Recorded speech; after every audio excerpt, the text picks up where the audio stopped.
Welcome to Learners Valley. Class 10th हम लोग ने वेरिएशन स्टार्ट किया है और वेरिएशन को समझा है, वेरिएशन की टाइप्स को समझा है।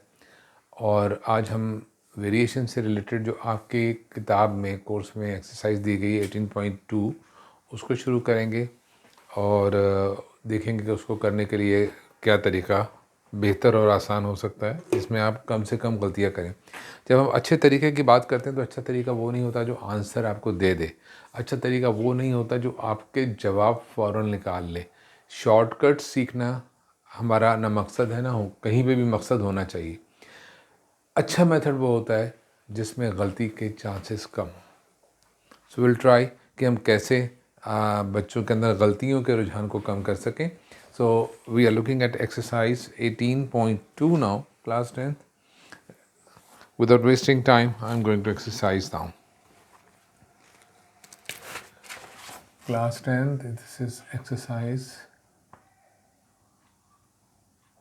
18.2 and we are looking at question number 1. So what does it say? If y varies directly as x, देखिए डायरेक्ट और इनवर्स प्रोपोर्शन हम देख चुके हैं। डायरेक्ट इनवर्स प्रोपोर्शन कैसे होते हैं उसमें कहा y varies directly as x, उसके बाद में कहा and y is equal to 10 when x is equal to 3, y in terms of x निकालना है, y when x is equal to 6, x when y is equal to 15। तीन parts हैं इसके अंदर, एक इन्फॉर्मेशन गिवन है। कहते हैं कि हर सवाल जो होता है एक प्रॉब्लम होती है जो वर्ड प्रॉब्लम की फॉर्म में होती है, उसमें एक इंट्रोडक्शन होता है प्रॉब्लम का, फिर उसके बाद में कुछ प्रॉब्लम्स ही आती हैं। जो इंट्रोडक्शन होता है वो आपकी गिवन इन्फॉर्मेशन होती है, वो आपको ये बताती है कि किस बेस पर आपने इस प्रॉब्लम को सॉल्व करना है। तो सबसे पहली बात जो x varies directly, y varies directly as x। तो पहले तो हम इस स्टेटमेंट को लिखेंगे y varies directly as x। So y मैं बता चुका हूँ डायरेक्टली प्रोपोर्शनल है या वेरी कर रहा है, वेरिएशन है। So we will write it like this, y varies directly as x। अगर इसको मैं x को यहाँ कर दूँ, y को यहाँ कर दूँ, इससे कोई फ़र्क नहीं पड़ेगा, दोनों डायरेक्टली प्रोपोर्शनल हैं। तो ये कोई पाबंदी नहीं है, मैं सिर्फ जो तरीका फॉलो कर रहा हूँ ये है कि किताब में लिखा हुआ है y varies directly as x, तो मैं आपको बताना चाह रहा हूँ कि क्वेश्चन के मुताबिक मैंने इसको इस तरह लिखा है। अगर इनकी रिप्लेसमेंट कर दूँ इससे मैथ्स को कोई फ़र्क नहीं पड़ेगा, ठीक है। और इसमें किसी टीचर को भी एतराज़ नहीं होना चाहिए, ना इससे किसी रिजल्ट को कोई फ़र्क पड़ेगा। ओके, ये पहला स्टेटमेंट आ गया। फिर उन्होंने दो वैल्यूज़ दी हैं, एक सेट दे दिया है y is equal to 10 one x is equal to 3, और पहला पार्ट है y in terms of x। ये इंपॉर्टेंट बात है, इसलिए y को यहाँ लिखना बेहतर था। अगर मैं x को यहाँ लिखूँगा, y को लिखूँगा तो थोड़ा सा काम ज़्यादा करना पड़ेगा। मैं आपको एक मिसाल के तौर पर दोनों करके दिखा भी देता हूँ, फिर उसके बाद में हम इस सवाल को आगे बढ़ाएंगे कि अगर इसको हम यूँ ना लिखें और इसको यूँ लिख दें कि x is proportional to y, तो इससे सवाल को क्या फ़र्क पड़ेगा। तो बेसिकली इससे कोई फ़र्क पड़ना नहीं चाहिए। देखिए मैं बता चुका हूँ प्रोपोर्शनलिटी साइन को हम जैसे ही हटाएंगे तो क्या होगा, एक कांस्टेंट आ जाएगा इज इक्वल टू के एक्स, और यही काम हम यहाँ करेंगे, x इज इक्वल टू के वाई। अब ये k क्या है, इन दोनों जगह पे k की वैल्यू क्या है, यकीनन ये k का मतलब कांस्टेंट है, लेकिन ये दोनों जगह पे सेम नहीं है। इसलिए मैं क्या काम कर रहा हूँ, इसको k1 कर देता हूँ, इसको k2 कर देता हूँ, दोनों अलग अलग कांस्टेंट्स हैं। कुछ भी इनकी वैल्यू हो सकती है लेकिन सेम नहीं होगी। बहरहाल कांस्टेंट जरूर रहेगी कि जो भी x और y की आप रिलेशन निकालेंगे उसमें जो k होगा वो हमेशा सेम रहेगा, वो तब्दील नहीं होगा। अब क्या फ़र्क पड़ गया जी इससे, हमने इसको इस तरह लिखा, दोनों इक्वेशन आ गई, लेकिन फ़र्क क्या है कि ये इक्वेशन है y in terms of x है। ये जो y in terms of x की बात की गई है, देखिए यहाँ पे एक सवाल में कह रहे हैं कि पहला पार्ट है y in terms of x मालूम करें, इसका मतलब क्या होता है। ये है, ये जो स्टेटमेंट है इसके अंदर ऑलरेडी लिखा हुआ है ये y in terms of x है। इसका क्या मतलब होता है टेक्निकली मैं वो भी बताता हूँ, लेकिन ये जो जिस शक्ल में ये लिखा हुआ है ये है x in terms of y। ये कह रहा है स्टेटमेंट कि y इक्वेशन के एक साइड पर है और दूसरी तरफ x तमाम वैल्यू के साथ मौजूद है, तो y की वैल्यू यहाँ निकली हुई है और उस वैल्यू के अंदर x मौजूद है। ठीक है, y इसको कहते क्या, मैं वो वर्ड अभी इस्तेमाल नहीं कर रहा हूँ, मैं बाद में बताऊंगा। ठीक है, कि y की वैल्यू निकली हुई है और वैल्यू x की शक्ल में, जो उसकी y की वैल्यू उसके अंदर x मौजूद है, x y का एक हिस्सा है। जबकि यहां पर क्या है, x की वैल्यू निकली हुई है और उस वैल्यू के अंदर y मौजूद है, या y जो है x की वैल्यू का हिस्सा है। ठीक है, यकीनन ये दोनों चीज़ें अगर सही हैं तो k की वैल्यू तो सेम नहीं हो सकती ना, k की वैल्यू तो डिफरेंट ही होगी, कांस्टेंट है लेकिन वो डिफरेंट होगा। इस चीज़ को अगर हम मैथ्स की ज़बान में बोलें, जो ये लिखा हुआ है, इसका मतलब हम इसको यूँ कह सकते हैं कि यहाँ y जो है वो सब्जेक्ट है, y इज़ दी सब्जेक्ट। ये लफ्ज़ हमारी लोकल बुक्स में देखने में नहीं आता है। सब्जेक्ट ऑफ फॉर्मूला भी कह सकते हैं आप इसको, इक्वेशन भी कह सकते हैं, सब्जेक्ट ऑफ इक्वेशन है। और यहाँ पर क्या है, यहाँ पर x जो है वो सब्जेक्ट है, is the subject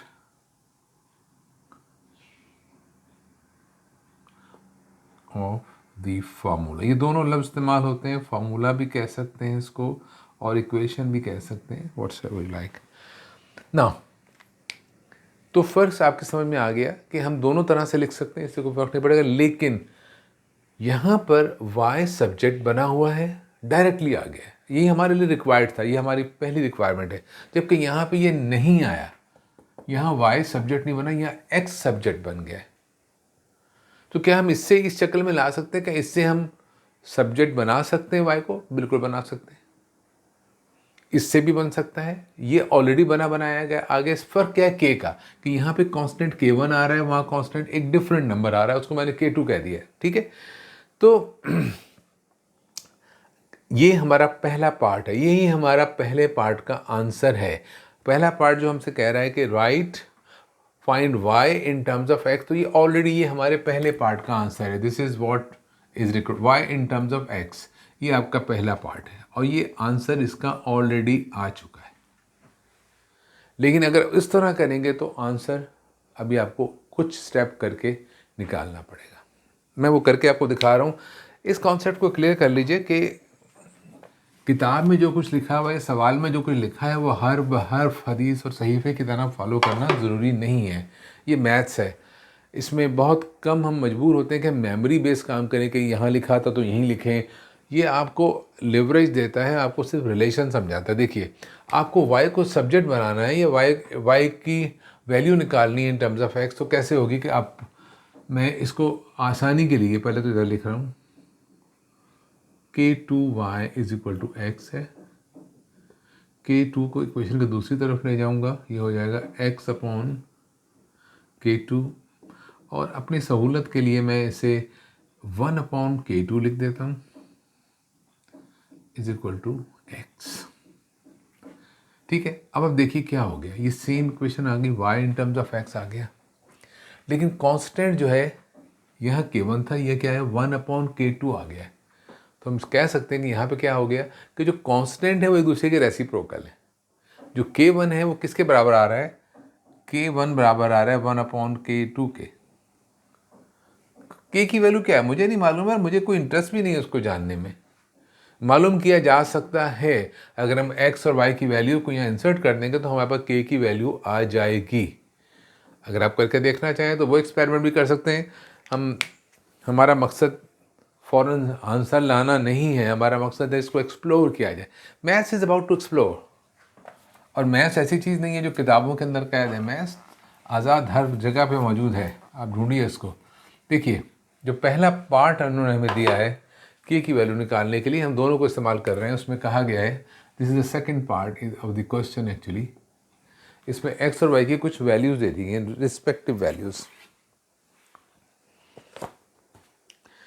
it says पहले ही उसमें y10 when x is 3, कि y10 और x 3 होता है, तो ये हम इस वैल्यूज़ को यहाँ रख के के की वैल्यू निकाल के देखते हैं, k1 की वैल्यू क्या आती है, फिर k2 की वैल्यू निकाल के देखते हैं कि वो क्या आती है। So y10 k1 x is equal to 3। Value हम किसकी चाह रहे हैं, k1 की। k1 बराबर होगा 10/3, ये मल्टीप्लाई हो रहा है, क्वेश्चन की तरफ आके डिवाइड हो गया।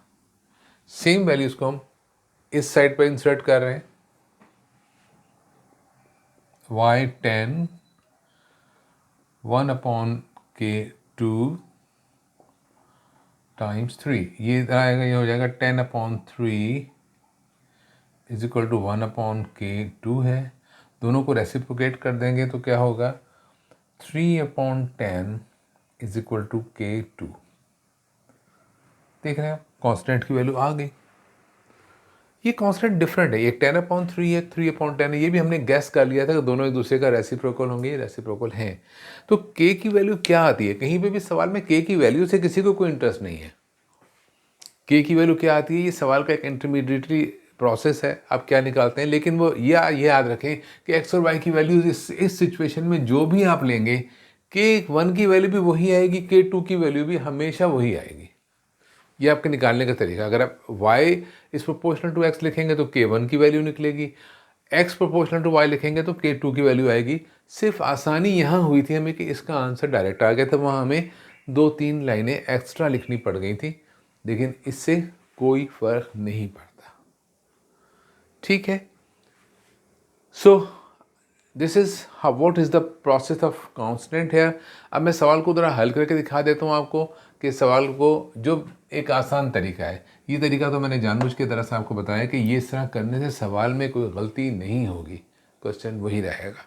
कांस्टेंट की वैल्यू निकल आई है, यहाँ भी कांस्टेंट की वैल्यू निकल आई, दोनों फ्रैक्शंस हैं, तो इससे हमें क्या फ़र्क पड़ता है कि वो 10/3 है या 3/10 है, it doesn't make any difference.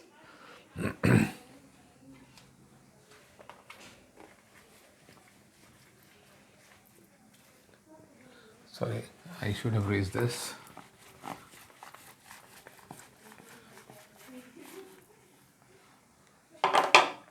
Look at here.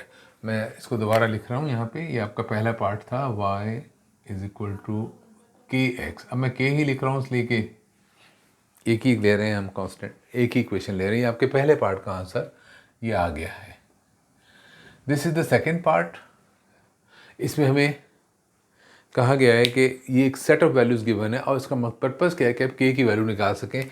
Actually हम ये भी कर चुके हैं। Let's see that y is equal to 10 is equal to k times 3, so will get k is equal to 10/3। ये एक इंटरमीडिएटरी प्रोसेस है, इसके अंदर इसकी कोई इम्पोर्टेंस नहीं है, लेकिन इसका जानना ज़रूरी है ताकि हम बाकी वैल्यूज़ को कैलकुलेट कर सकें। अब इस k की वैल्यू को हम क्या करेंगे, ओरिजिनल इक्वेशन में डाल देंगे ताकि हमारे पास एक रिलेशन आ जाए जो सिर्फ x और y की फॉर्म में हो। इस वैल्यू को वापस लेके जा रहा हूँ मैं इस जगह पे, तो क्या बन जाएगा, देखिए y is equal to x की जगह आ गया 10/3 x। इसको आसान शक्ल में लिखना चाहूँ तो कैसे लिख सकता हूँ, 3 को यहाँ ले आए तो ये हो जाएगा 3y is equal to 10x। एक शक्ल ये हो सकती है लिखने के लिए, इसकी कोई ख़ास पाबंदी नहीं है। एक सूरत ये भी हो सकती है कि मैं इसको यूँ कर दूँ कि y is equal to 10x/3, और एक शक्ल इसकी ये भी बिल्कुल अपनी जगह दुरुस्त है। This is all same forms, सिर्फ लिखने का तरीका अलग है। इनमें से हम कोई भी इक्वेशन इस्तेमाल कर सकते हैं। अब हमारे पास एक सेट ऑफ डेटा है। मैं ये भी चाह रहा था कि मैं आपको दिखाऊं कि जो सवालात में डेटा दिया जाता है उसको कैसे रिकॉर्ड करना चाहिए। तो दिस इज़ ऑल कि हमने एक स्टैंडर्ड इक्वेशन बना ली है y is proportional to x वाली, डिपेंडिंग ऑन दिस वैल्यू। ये पार्ट 2 का आपका आंसर है। ये पार्ट 2 इन वैल्यूज़ पे बेस करते हुए जो गिवन सेट है, हमने ये वाली इक्वेशन निकाली है। ये कह लें या आप इसको ये ले लें या आप इसको ये ले लें, सब की सब सेम चीज़ है। ठीक है, algebra should not be a problem for you. Algebra सबसे आसान तरीन मैथ्स होता है। नाउ अब सवाल के अंदर से हम डेटा ले रहे हैं और फिर फर्दर इंफॉर्मेशन को कैलकुलेट करेंगे। देखिएगा, इसके लिए बेहतर होगा एक छोटा सा टेबल बना लीजिए।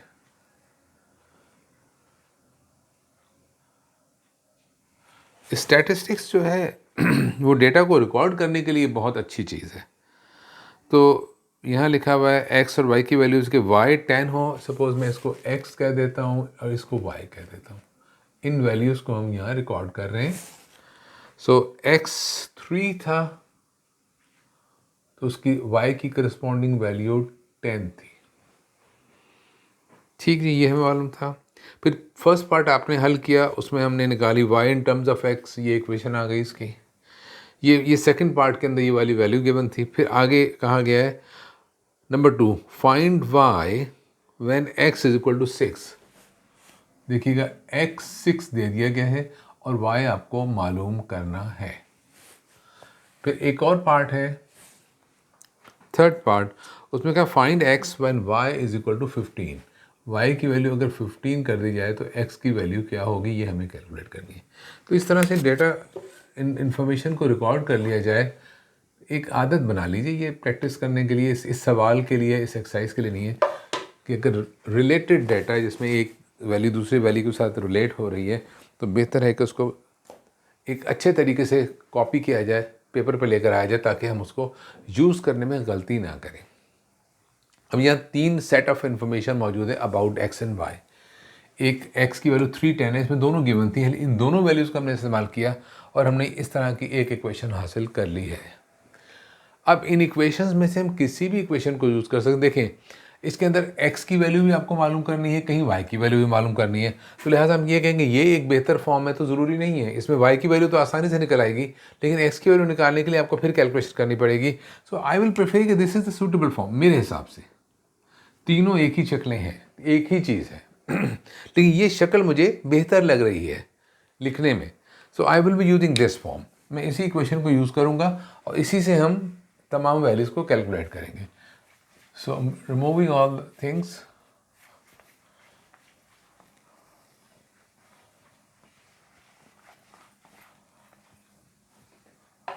ये हमारी एक स्टैंडर्ड इक्वेशन हमने हासिल की है as a result of part 2। इसको मैं लिख रहा हूँ यहाँ पे, ये हमारी एक स्टैंडर्ड इक्वेशन है। इसको आप चाहें तो नंबर दे दीजिए कि आपकी इक्वेशन नंबर 1 है।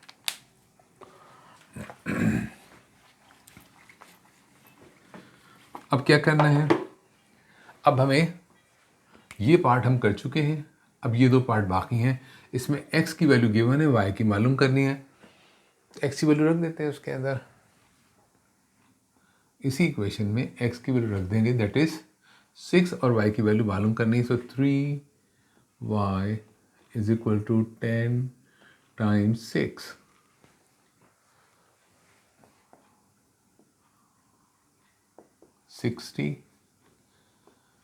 y is equal to 60 upon 3,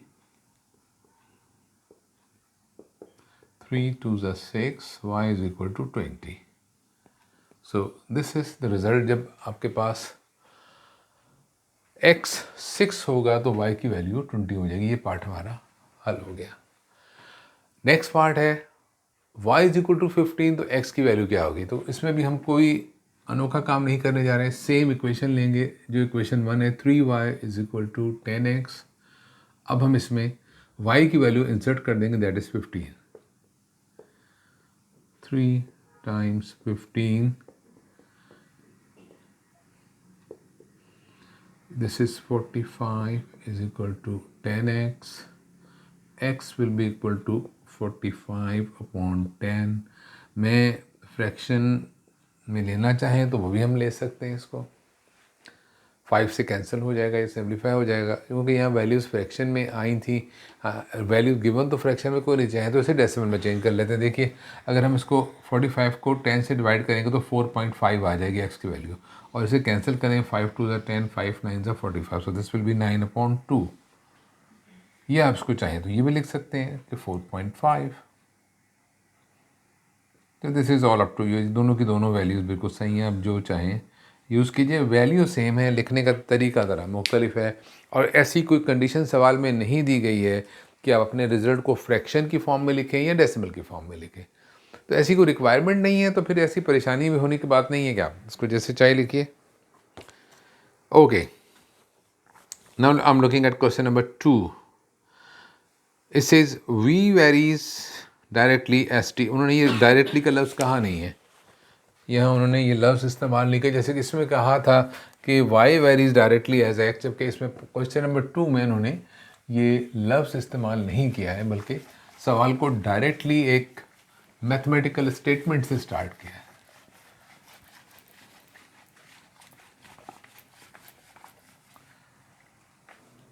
so let's look at it. पहला जो स्टेटमेंट, ओपनिंग स्टेटमेंट, वो कह रहा है if v is proportional to t, लेकिन इसको कैसे लिखा है, v is proportional to t। अब यहाँ v और t क्या है ये इन्होंने बताया नहीं है, ये बहुत बड़ी ख़राबी है, कमी है इनकी v और t को डिस्क्राइब नहीं करके, और वो इस सवाल को एक रियल लाइफ से और साइंस के साथ रिलेट कर सकते थे। जहाँ तक मैं समझ पाया हूँ, ये v वॉल्यूम को रिप्रेजेंट कर रहा है और t टेम्परेचर को रिप्रेजेंट कर रहा है। This is known as Charles law in gas.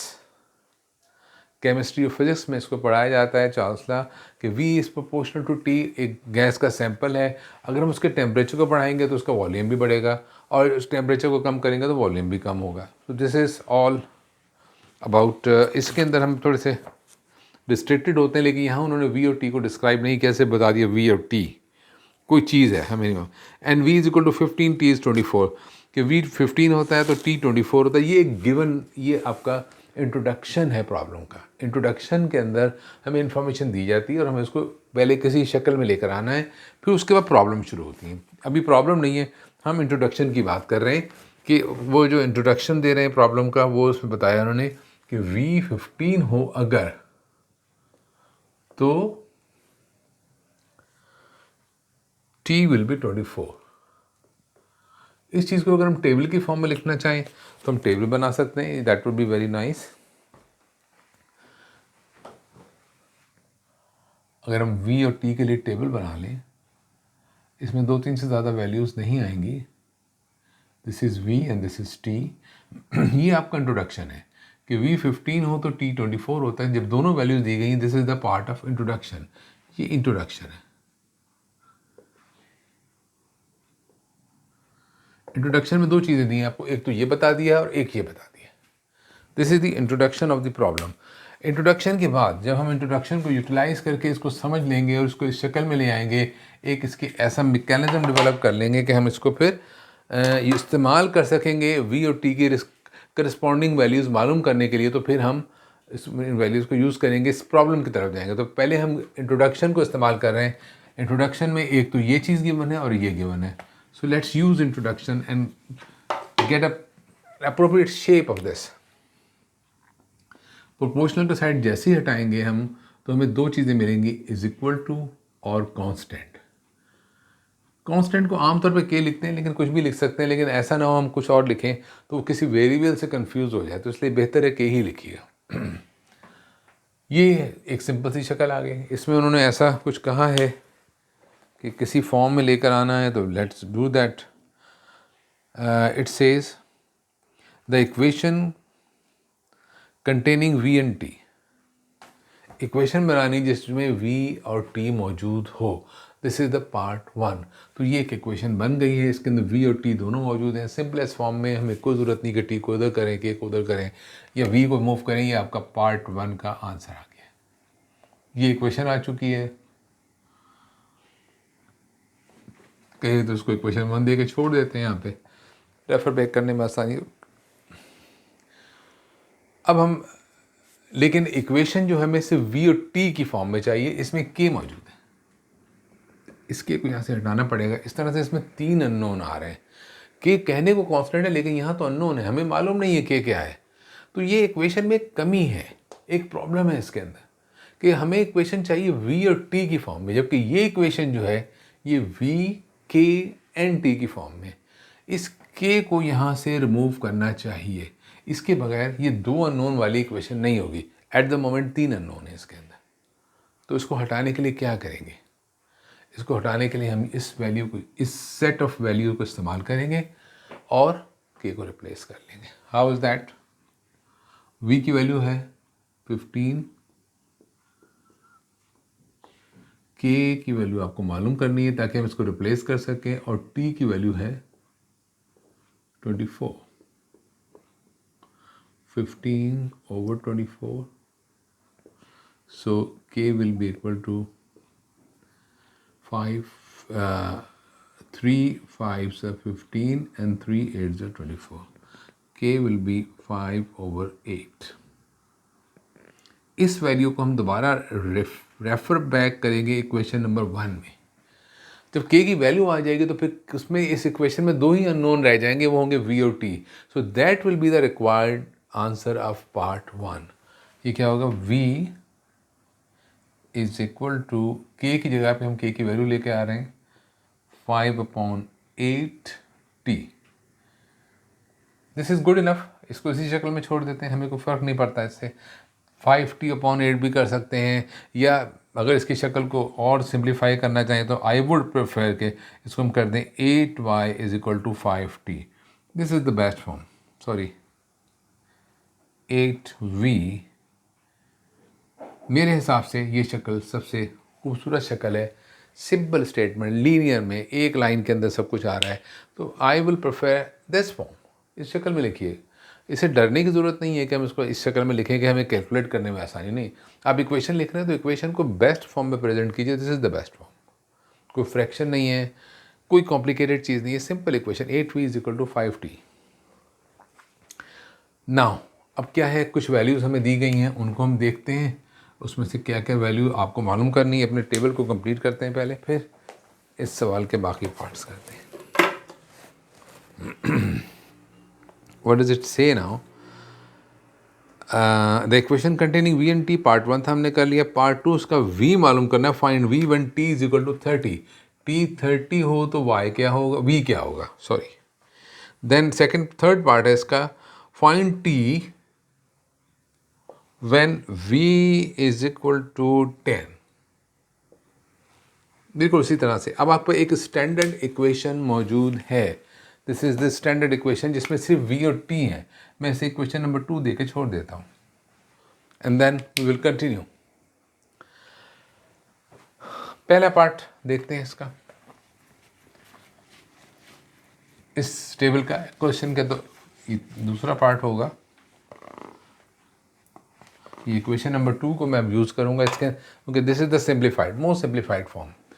इसमें t की वैल्यू गिवन है, v की मालूम करनी। देखिए, I am going to question number equation 2 और इन वैल्यूज़ को मैं यूज़ करने जा रहा हूँ।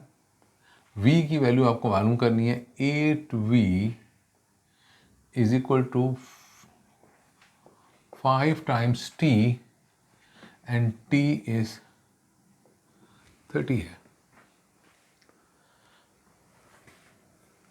सो v will be equal to, मैं इसको सिंप्लीफाई किए बगैर पहले स्टेटमेंट को सिंप्लीफाई कर रहा हूँ। नाउ अब देखते हैं इसमें से हम क्या कैंसिल आउट कर सकते हैं। मुझे सिर्फ 3 लग रहा है इसमें एक फैक्टर, 3 10s, सॉरी ये भी गलत लग रहा था मुझे। हम इसको 2 से काट सकते हैं, 2 15s and this will be 2 4s। 15 5s 75/4। अगर आप इसको डेसिमल में चेंज करना चाहें वो भी कर सकते हैं, लेकिन ये वैल्यू आ चुकी है। This is good enough result.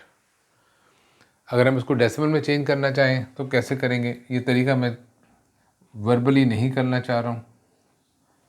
May be कि मैं इसमें से मेंटल मैथ्स में कुछ गलती हो जाए। सो 4 1s 4, 35, 4 8s 32, 3 is left decimal here, 4 7s 28, फिर 2 बच गया, 20 हो गया, एंड 4 5s 20। सो v की एक वैल्यू हमारे पास ये भी हो सकती है 18.75।